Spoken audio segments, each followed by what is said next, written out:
আসসালামু আলাইকুম রহমতুল্লাহ। কেমন আছেন সকল খামারি বৃন্দ? আশা করি সবাই ভালো আছেন।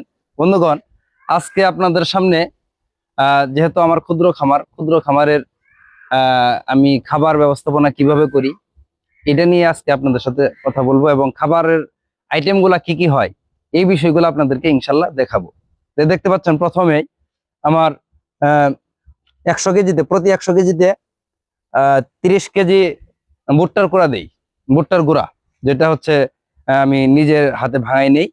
আর হচ্ছে প্রতি 100 কেজিতে 8 থেকে 10% সয়াবিন মিল দেই, যেটা আমার খাবারের প্রোটিন পার্সেন্ট ভালো রাখে। আর হচ্ছে 5%-এর মতো আমি ডিওআরবি দেই। আর 10% দেই বাড়া গুঁড়া, যেটাকে আমরা ধানের কুড়া বলি।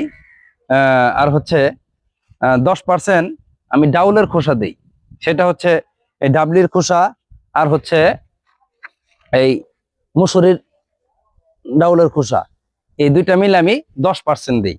আর হচ্ছে অল্প কিছু সয়াবিনের ভুসি, যেটা সয়াবিন মিলের ভুসি খোসা, এটা অল্প কিছু দিই। আর 30 থেকে 35% আমি গমের ভুসি ব্যবহার করি। আর 4-5% এই যে সাপ্লিমেন্ট যেগুলো আছে, শুটকির কুড়া, তারপর হচ্ছে লাইমস্টোন পাউডার, আর খাবার soda, BCB powder, DB vitamin, লবণ, ইত্যাদি, এগুলো দিয়েই মূলত আমার খাবারগুলো তৈরি করি।